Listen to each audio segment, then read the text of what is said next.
I'll write an engaging 800-word story for Part 1, The Unexpected Guardian in simple, basic English using third-person style with Korean names as requested. Jia Kim was only 8 years old, but she knew every corner of Research Station Epsilon. Her small feet carried her through the long metal hallways as she ran to the Arboretum. This giant space garden was her favorite place on the whole station.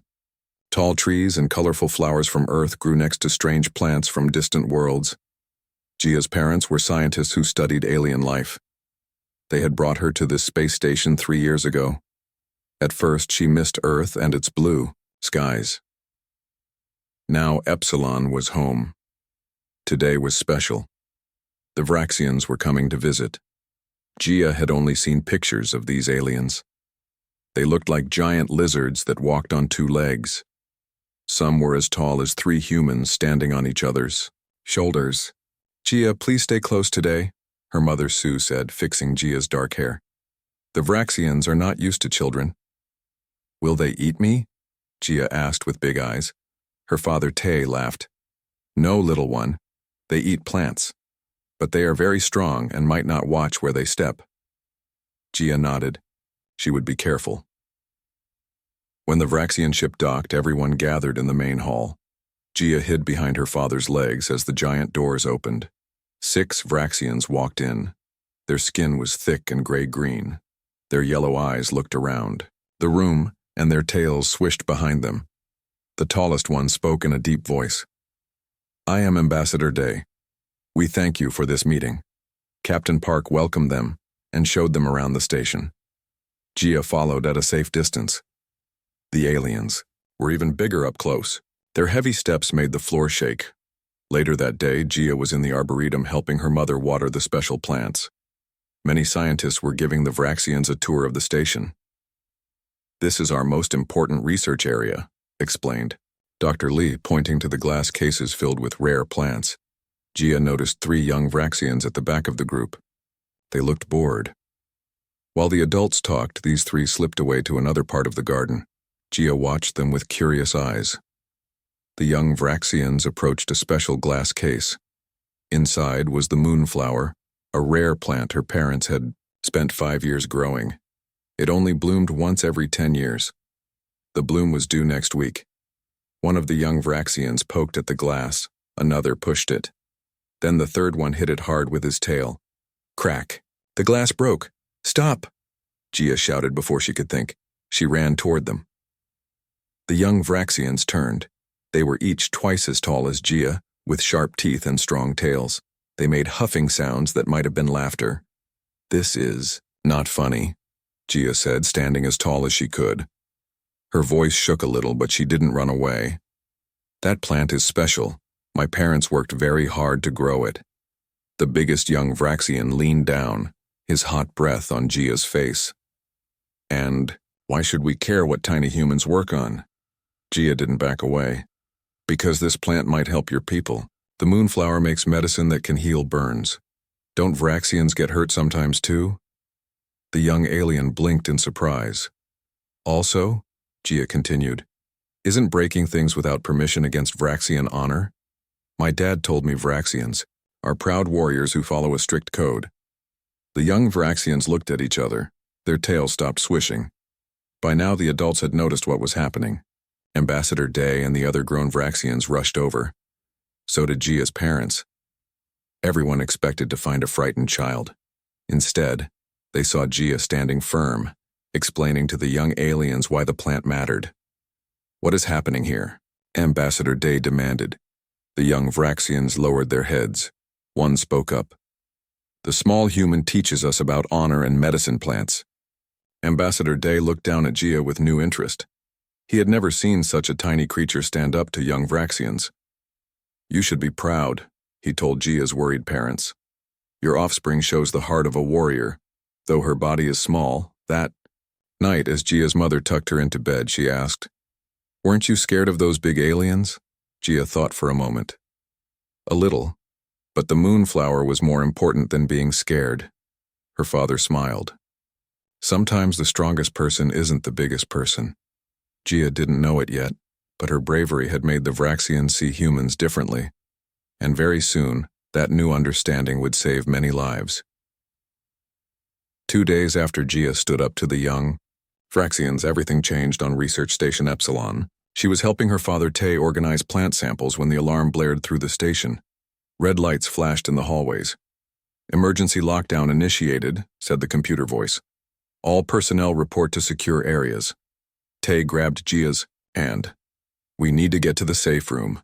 Now." They rushed through the corridor toward the living quarters where Gia's mother, Sue, would be waiting, but they never made it. A loud explosion shook the station. The floor beneath them trembled. Tay pushed Gia into a small maintenance closet. "Stay here," he said quickly. "If I don't come back in 10 minutes, crawl through the air vent. It leads to the safe room, do you understand?" Gia nodded, eyes wide with fear. Her father kissed her forehead and left. 5 minutes passed. Then 10.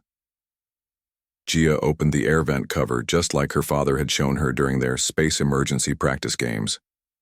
She climbed inside the narrow metal tunnel. The station's airy vents were Gia's secret playground.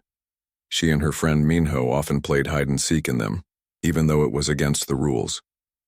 Now that knowledge might save her life. She crawled through the dark passages guided by small emergency lights.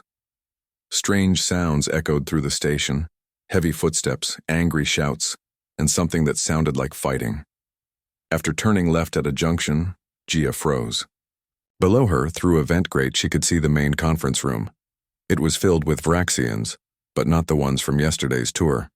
These wore black armor with red symbols. "The humans are weak," said a large Vraxian with a scar across his snout. "Lock them in the storage bay. We'll deal with them after we secure the station." "What about the diplomats, Commander Q?" asked another. Commander Q's yellow eyes narrowed. "Kill them.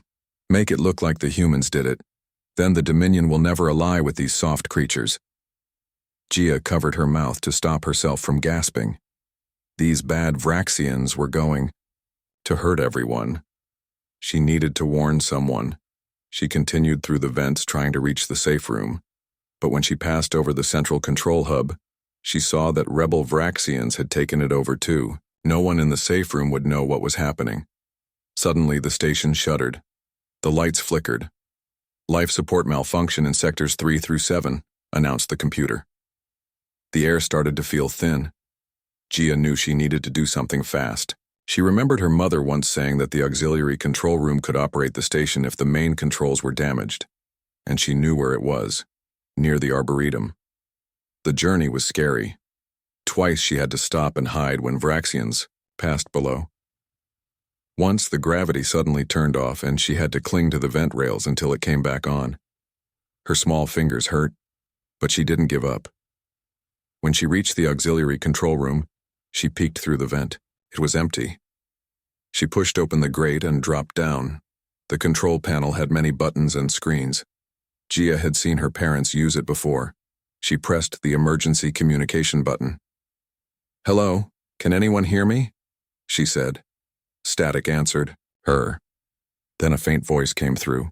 "This is Security Chief Han. Who is this?" "It's Gia Kim. Bad Vraxians have taken over the station. They're going to hurt the diplomats and blame humans." There was a pause. "Gia, where are you?" "In the auxiliary control room. The rebels don't know about it." Chief Han's voice became urgent. "Listen, carefully. We need your help. The rebels have changed all the security codes, but there's a way we can stop them." He explained that the station's environmental controls could be used to slow down the Vraxians. "They hate cold temperatures. It makes them sleepy. Can you find the climate control panel?" Gia looked around and found it.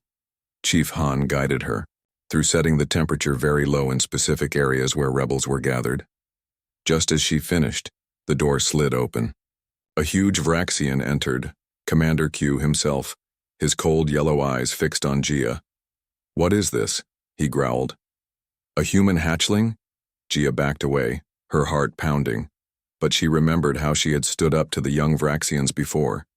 She took a deep breath. "Why are you doing this?" she asked, her voice small but steady. "Ambassador Day wants peace." Q laughed, a harsh sound. "Ambassador Day is a fool. Vraxians do not make peace with weaklings. But strength isn't just about being big, Gia said. My dad says true strength is here. She pointed to her head. And here. She pointed to her heart. Q stepped closer, confused by her lack of fear. You are not afraid of me? I am, Gia admitted. But being afraid doesn't mean you have to run away. As they spoke, the room grew colder. Q's movements became slower. He didn't notice as security officers in thermal suits appeared behind him. Station. Security had used Gia's distraction to reclaim the station, section by section. The rebel Vraxians, slowed by the cold, were being captured. Later, safe in her mother's arms, Gia learned that her bravery had saved many lives. Ambassador Day himself came to thank her. You have shown us a different kind of strength, he told her. Perhaps humans have much to teach Vraxians after all. After the attempted takeover, Research Station Epsilon buzzed with activity. Security officers patrolled the corridors and emergency repair teams fixed damaged systems. The diplomatic talks between humans and Vraxians were put on hold. Most of the rebel aliens had been captured, but Commander Q and his closest followers had escaped to a lower level of the station. Gia's parents kept her close, relieved she was safe. You were very brave, her mother Sue told her, but also very lucky. Gia didn't feel lucky. She felt worried. The rebels were still somewhere on the station, and she had heard security officers say that the station's oxygen systems were damaged. If they weren't fixed soon, everyone would be in trouble. That night, Gia couldn't sleep. She slipped out of bed and peeked into the living room where her parents were talking with Chief Han. The main oxygen recyclers are offline, Chief Han explained. The backup systems will only last another day. We need to access the engineering deck, but the rebels have blocked it. Gia remembered something important. There was another way to reach the engineering deck, through the maintenance tunnels. She and Minho had found it during one of their adventures. She waited until the adults went to sleep before sneaking out. Gia knew she should tell someone where she was going, but they would only stop her, and time was running out. The maintenance tunnels were dark and dusty. Gia used the small flashlight she had taken from her father's toolkit. She followed the route she remembered, counting the junction markers as she went. When she reached the engineering deck, she peeked through a small vent. The large room was filled with machines that hummed and blinked. At the far end, she saw 2 Vraxian rebels standing guard. Between them was the main oxygen control panel. If she could just reach it, she might be able to restart the system. Her father had shown her how some of the station's basic systems worked during Take Your Child to Work Day. Gia noticed that the air was getting thinner. Her head felt light. She had to act quickly. She crawled to another vent and slipped into a storage room. Looking around, she spotted a cart filled with cleaning supplies. An idea formed in her mind. Pushing the cart in front of her as a shield, Gia entered the engineering deck. The Vraxians immediately saw her. Stop, human child, one shouted. I'm just cleaning, Gia said, trying to sound calm. Commander Q told me to clean this area. She hoped they wouldn't know she was lying. The Vraxians looked at each other, confused. One stepped forward. He was shorter than the others she had seen, with blue markings on his snout. His name tag read, Krex. Commander Q would never send a human child to clean, Krex said, his voice suspicious. Gia took a deep breath. Maybe not usually, but most of the humans are locked up, and your people don't know how to operate our cleaning systems. She pointed to the cleaning solution bottles. If these chemicals aren't applied every 12 hours, they build up and become toxic to Vraxians. Didn't you know that? Krex's eyes widened. It was a complete lie, but he couldn't be sure. Vraxians were still learning about human technology. That doesn't sound right, he said, but doubt crept into his voice. Well, I'm just doing what I was told, Gia said with a shrug. She pushed her cart closer to the oxygen controls. You can call Commander Q if you want to check. The Vraxians hesitated. Calling their commander for something this small might anger him. What is so important about cleaning this area anyway? Krex asked, stepping closer. Now came the tricky part. Gia remembered what her mother had taught her about Vraxian culture. They respected strength, but they also valued wisdom and purpose. "Can I ask you something?" Gia said, looking directly at Krex. "What is the purpose of a warrior?" Krex seemed surprised by the question. "To fight, to conquer." "Is that all? My dad says the greatest warriors protect things. What are you protecting? By breaking this station?" Krex frowned. "We protect the purity of the Vraxian dominion. Alliances with weak species like humans will make us weak too." "But is strength just about muscles and teeth?" Gia asked, moving her cart another step toward the controls. "Humans built this space station. We found ways to live in space where we couldn't survive naturally. Isn't that a kind of strength?" As she spoke, Gia carefully pressed the restart button on the oxygen control panel. The system hummed to life. Krex was thinking about her words. "You ask strange questions for a small one." "Sometimes the smallest people think the biggest thoughts," Gia replied, remembering something her teacher had once said. Suddenly, alarms blared. Security doors slammed shut, trapping them in the engineering deck. Chief Han's voice came over the speakers. "Attention all personnel. Oxygen systems restored. Security teams moving to engineering deck." Krex realized he had been tricked. He looked at Gia with new understanding. "You are a clever challenger, human child. Perhaps there is more to your kind than we believed." When security officers burst in minutes later, they found Gia explaining to Krex why cooperation between their species made more sense than conflict. The Vraxian was actually listening. Later, Ambassador Day would say this encounter changed everything. A child had shown that humans possessed a different kind of strength, one the Vraxians had never considered before. Following the incident in the engineering deck, the situation on Research Station Epsilon remained tense. Commander Q and his most loyal fighters were still hiding in the lower levels. They held several important hostages, including 2 human diplomats and Ambassador Day's assistant. Security Chief Han gathered the station staff in the command center. Gia sat quietly between her parents, listening to the adults talk. "We can't attack directly," Chief Han explained. "The rebels have threatened to harm the hostages if we try." Ambassador Day, now working with the humans, nodded his massive head. "Commander Q is desperate. This makes him dangerous." Gia's father Tai spoke up. "What about negotiating? There must be something they want." "They want a ship," Chief Han replied. "But if we give them one, they'll just attack other human stations." The discussion continued, but no one could agree on a plan. Meanwhile, the air was getting stale again. The oxygen systems were working, but not at full capacity. That night, Gia had a dream about Krex, the Vraxian she had spoken with in the engineering deck. In her dream, he was explaining Vraxian customs to her. When she woke up, she had an idea. While the adults were busy with another meeting, Gia slipped away to the security office. The guard on duty, Officer Min, was surprised to see her. "Gia, you shouldn't be here," he said kindly. "I need to talk to Krex," Gia insisted.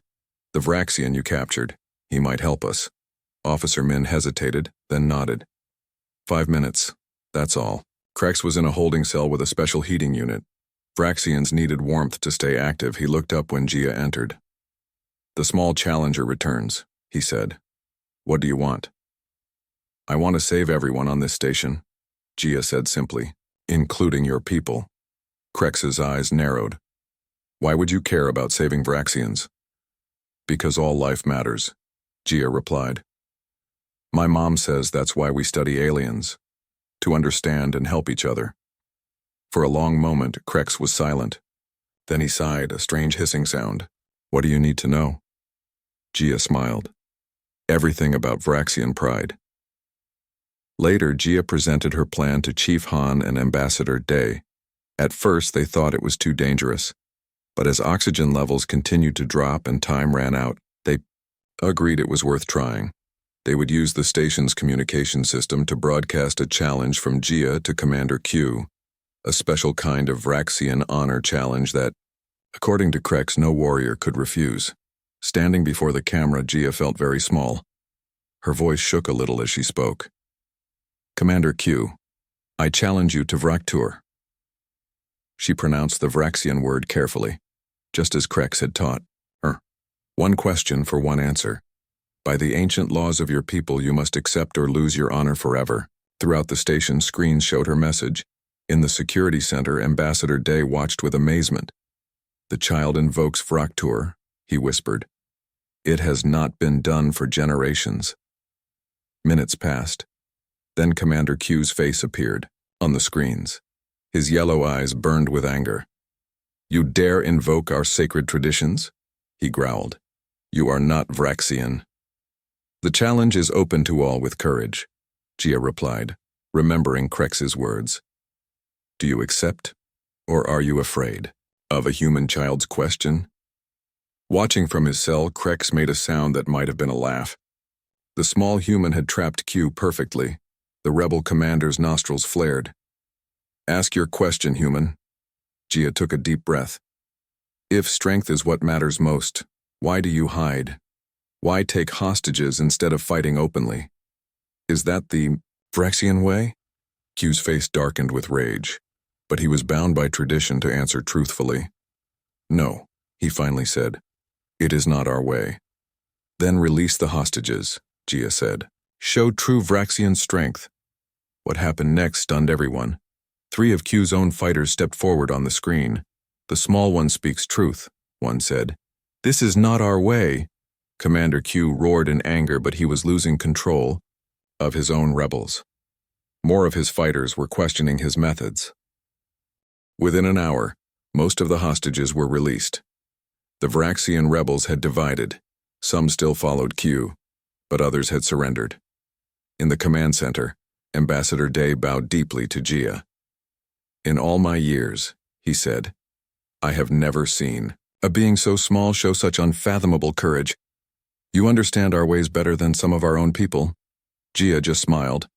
I just asked questions. Sometimes that's all you need to do. The final confrontation with Commander Q was still to come. But now, for the first time, there was hope that it might end without more violence. And it was all because a little human girl had shown that true power comes in many forms. The station was quiet. Everyone held their breath, waiting. Commander Q still controlled the lowest level of Research Station Epsilon with his most loyal fighters. He had one hostage left, the wounded Vraxian named Jin, who had been Ambassador Day's chief advisor. Security Chief Han had set up a final meeting with Q. After Gia's challenge, most of the rebel Vraxians had surrendered. Only 5 remained with their leader. Gia, you must stay here, her mother Sue said firmly. You've done enough. But Ambassador Day surprised everyone by saying, the child should come. Commander Q respects her. She has earned the right. And so Gia found herself walking into the station's cargo bay with Ambassador Day, Chief Han, and 2 security officers. Her parents watched nervously from the control room above. The massive doors slid open. Commander Q stood tall, his scales gleaming under the harsh lights. Behind him, the wounded Jin lay on the floor, breathing with difficulty. You want to talk? Q growled. Talk. Ambassador Day stepped forward. The human ships will arrive in 6 hours. This is your last chance to surrender with honor. Q laughed, a harsh sound that echoed in the large room. Honor? You speak of honor while standing with these soft creatures? Gia looked at Jin on the floor. The Vraxian's scales had turned a dull gray. She knew that wasn't a good sign. He needs help, Gia said, pointing to Jin. Q glanced back. He is weak. He failed in battle. Something about the way he said it made Gia angry. She stepped forward before anyone could stop her. Is that what Vraxians do? Leave their wounded behind? Q's yellow eyes fixed on her. You dare question me again, small one? Yes, Gia said simply, because I think you're wrong. The room grew very quiet. Even Ambassador Day seemed shocked by her boldness. Jin fought for you, Gia continued. He believed in you, and now you just let him suffer because he got hurt? That doesn't seem strong. To me, it seems scared. Scared? Q roared. I fear nothing. Then why won't you help him? Gia asked. Are you afraid people will think you're soft if you care about someone else? Q stepped toward her, towering over her small frame. Everyone tensed, ready to protect Gia. I could crush you with one hand, Q said. I know, Gia replied. But you won't. Why not? Because then you'd prove I'm right, that you're afraid. Afraid that the old Vraxian way might not be the best way. As they spoke, Gia edged closer to Jin. The wounded Vraxian watched her with pain-filled eyes. Let me help him, Gia said. Please. For a long moment, Q didn't move. Then, to everyone's surprise, he stepped aside. Gia knelt beside Jin. She took out the small medical kit Chief Han had given her. It contained basic medicines that worked on Vraxian biology. This will help with the pain, she said softly, applying a patch to Jin's neck. Jin's breathing eased a little. Why? He whispered. Why help your enemy? You're not my enemy, Gia replied. You're just someone who's hurt. The security team moved in and took Jin to the medical bay. Ambassador Day watched Gia with something like wonder in his eyes. Later, when Q and his remaining fighters had been taken into custody, Ambassador Day requested a special meeting. All the station's personnel gathered in the main hall, along with the Vraxian diplomats. Today we have witnessed something remarkable, Ambassador Day announced. For generations, we Vraxians have believed that power comes from physical strength, from the ability to dominate others. He turned to where Gia stood between her parents. This small human has shown us the true measure of power, not through force but through courage, wisdom, and compassion. Qualities we have long dismissed as weakness. He bowed deeply to Gia, an honor rarely given by Vraxians to anyone. The treaty between our peoples will be signed tomorrow, he continued, and I request that Gia Kim be present as an honored witness. Even Commander Q, now in restraints, watched Gia with new respect. That night, Gia's father tucked her into bed. Do you understand what happened today? He asked.